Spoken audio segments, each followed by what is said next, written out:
If you're actually watching this whole thing go down on YouTube, that gorgeous punum that has just come into the frame belongs to Nick Friedell, who we obviously became very close with when he was out here covering the Golden State Warriors. He's now off in Brooklyn covering the Nets, but whenever anything happens around the NBA, I always want to hear from Nick. And Nick, I don't know if you heard, but practice has not been going smoothly with the Golden State Warriors. Hello, my friend. How are you? It just always makes me feel good when I click on these Zooms, Damon, because I see you guys and I see my man Ray, and I smile thinking about all the time that we did have together. But yeah, I got the word that practice hasn't been going too great out there in the Bay, and there's a lot to discuss. The situation that the Warriors presented yesterday, and then the situation as we now understand it, thanks to the TMZ releasing of the video, are two different things. I think there's a lot of bad looking going on around here. So let's just start with your impressions of the video, Nick. What jumped out to you as, the most egregious thing, lesser egregious things, if you want to start ranking what you think went wrong? The video itself, Damon, was awful. Awful. And to be real clear, and all three of us have been in this a long time now, this happens a lot in practices all over the NBA. This kind of stuff is part of the deal when you have competitive people trying to do their best and they get tired sometimes of each other. I was in Chicago when Bobby Portis straight up knocked out Niko Mirotic, sent him to the hospital. There is a line that gets crossed when this happens. All right, I'm glad you were able to bring that up because, we're still citing, Jordan once hit Steve Kerr, and to me, if this happened so much, we'd have a reference from other than 30 years ago. I do remember Bobby Portis and Niko Mirotic, who are not normally on the front of my mind, but yes, right. I do remember that. Somebody here is trying to bring up, hey, what about, when the Rockets went to storm the Clippers locker room? Well, that was shut down by a locked door, so nothing really happened there. I mean, I would say that an awful lot of that, I would imagine, Nick, stems from actual practice, like bodies banging against each other. Mm-hmm. These were two guys who were standing on the sidelines. And, Damon, that's the difference because Draymond just cold-cocked him. And as far as the Warriors are concerned and Draymond is concerned, that's the issue. This got taken to a completely different level and place with the release of that video because we can all sit here and say, oh, well, this happens in practice, and guys get into it, and you see, or I should say you hear about these kind of things occurring. What you don't see is the video getting out there and the build-up, because you're right. In a lot of cases, it's, two guys were going back and forth on the floor, and it just kept getting a little bigger, and somebody snapped. What you don't see is two guys on the sidelines, usually, or hear about, and Draymond walking over the way he did. The Warriors culture, guys, is as strong as any that I've come across, frankly, in pro sports, but certainly in the NBA. After something like this, though, and I know you all have been going through it for the last 24 hours, you just wonder how much of it can take when you see that video, and then you have to deal with the fallout of not only what occurred, but the point is absolutely spot on because there was one version of what the team wanted you to know, and then there's the reality of what the video showed, and that's where the narrative is going to change now in how everything has to be handled. Let me ask the nerd question then. How many people outside the people in basketball operations get to watch a Warrior practice now? Because that video came from A, inside the building, and B, presumably inside the organization. I mean, do they let guests come in and watch practice anymore? Guests can come in there. When I was out there, Ray, and I can only speak to my time and maybe what I've seen across the league through the years, there are guests in practice. But everybody is going to have a different opinion on the video. What I've heard just in the couple conversations that I've had is it seems like it was a security video. In other words, somebody got it through some security camera and sent it to somebody they trusted, and maybe that's where things started to break down. The Warriors have to figure that out, because that changes, again, the tenor of this whole ordeal for the organization and for Draymond. It was a fight between two teammates who had grown close through time, and now it's something different. But, Ray, there are guests in NBA practices. The Warriors have had guests in there before. It happens. But this was not somebody's iPhone video that was standing there running through what was happening. This was somebody on the inside, and who knows where it landed, but it landed in the wrong place, and it made it a much, much bigger headache for all parties involved within the organization, and left them open to a hell of a lot more questions. Nick, I've been saying whoever shows up as a video coordinator in a Range Rover on Monday, that's your guy. That's who leaked it. What do you think the going rate is on TMZ for a video like this?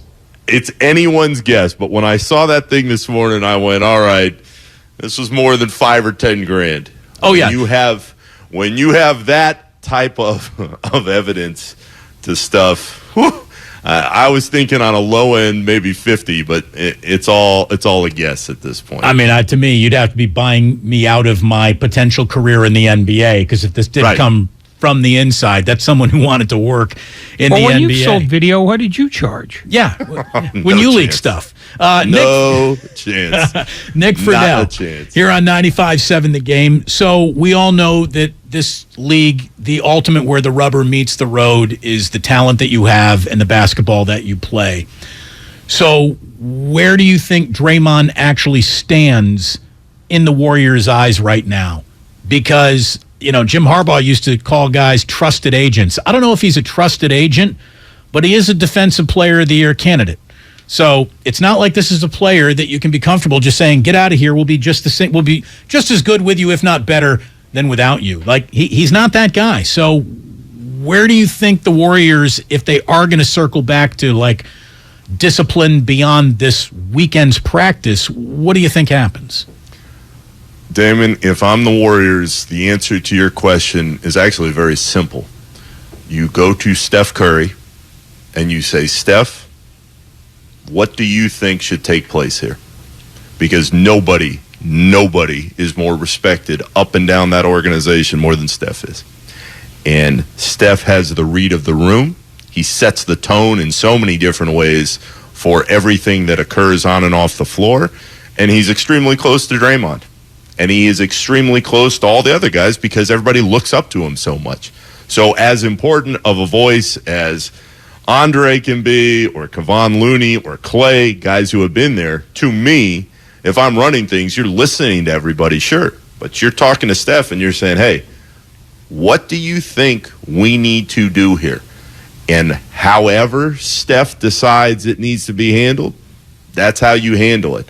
But again, and I know you all have been hammering this point home, I'm looking at it from the outside and I'm saying, all right, as usual, 24 hours ago, the Warriors have kind of made this not go away, but they've said we're handling it internally.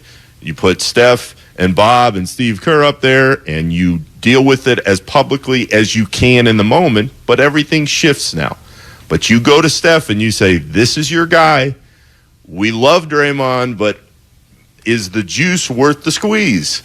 With everything on both fronts that has to take place for him to play at his highest level and to be the guy this team needs him to be. And Steph Curry is the leader of the group and the guy that should have that answer. Is that something you think that he is inherently comfortable with? I'm not asking you if that's a responsibility that he would accept, but would he do it cheerfully and eagerly, or would he be very reluctant to do so? I think only in my time around him, Ray, that he would be reluctant because he is so close to Draymond. But Steph is also incredibly smart. He is very perceptive. So as much as he loves Draymond, he also is well aware over the years of how much Draymond can wear on people. I mean, talk to anybody in that organization. They appreciate the hell out of what Draymond Green has done for this team. But they also know there's that other side. don't piss off Draymond. And certainly nobody thought that somebody would get almost knocked out, but it was always that line. I thought it was best exemplified, at least on a public level. That first year I was there, at the end of that first season, the last one with Kevin Durant, and the camera caught Steve Kerr, and he said, "I'm so tired of his bleep." I mean, he was speaking for more than one person there. There's stuff that you deal with Draymond because you know that your team in the end is better off because of what he provides. But this was the question 2 or 3 years ago. It is the question now. Are you better off having to deal with all the stuff that you have to deal with, or at some point do you just say it's not worth it anymore? But Ray, to the point about Steph, I'm sure he'd be uncomfortable. He knows what Draymond brings. He is exceptionally close to Draymond from a basketball perspective, but he's also the leader of the team, and he is the guy that sets the tone for everybody else. So he might be uncomfortable with it, but this is why he is Steph Curry, and this is why he's on a max deal and is going to be the face of this franchise from now and forevermore. Nick Friedell, our pal from ESPN, joining us here on 95.7 The Game. So, it makes you rethink everything. Like, what was David West talking about when he said, "You have no idea what we've been through as a team"? Like, how much has this team carried water for Draymond Green in unleaked incidences like this? I don't think we'll ever really know. At some point, you, Nick, I'm guessing are going to ask Kevin Durant what he thinks of all this. If you haven't already, what sort of glee or schadenfreude or maybe actual sadness do you think Kevin Durant looks at this entire situation with? My guess is, Damon, as open as Kevin usually is, he's going to say, "Oh, well, that's their thing, and you don't want to see anybody get hurt like that." Kevin and Draymond, for as bad as things were at the beginning of that last season, my first there after the eruption at Staples, I don't think people ever gave them enough credit for it was icy, absolutely, but they got through it. They were sick of answering all those questions all that time over and over and over again, but as a pair, they made their way through, and as we saw in that podcast from a summer ago, clearly have kind of moved forward in their relationship. As far as KD goes, though, he knows what it's like. But I tell you, anybody, and Clay, I saw a quote pop up the other day from Clay. I think it was from Media Day. It's, part of being a Warrior is part of it is getting yelled at by Draymond. It's just kind of accepted within the culture. But you can't sell culture, and have this type of episode. And this is where things just went to a different place. And whatever set Draymond off, you can't knock out anybody that you work with. I do think the Warriors can move forward through this. I do believe, having covered the team, that the culture is strong enough. But that's not even the question to me. The question is, do you want to still move forward with Draymond year after year after year? And that's something that Bob Myers and Joe Lacob and Kerr have to answer with Steph. And that's where it gets really dicey, because everybody understands how important Draymond can be, but you got Jonathan Kuminga there who easily could just kind of slide into that role, you would think, over time, and then you just kind of wash your hands of the mess that this is. There are some options now that weren't there just a season ago. And the mess that could be forthcoming if this relationship persists through time. One of the dynamics of the Durant-Green thing was the fact that they were essentially contemporaries, or roughly the same age. They'd experienced this the same way. This is not one of those times. I mean, Draymond Green is an 11-year veteran. Jordan Poole's now in his 4th year. Does that make it harder, or how much harder does that make that? Because the Warriors are on this 2-track plan where they've got essentially a team of youngins and a team of old veterans. I mean, how much harder does it become to navigate that?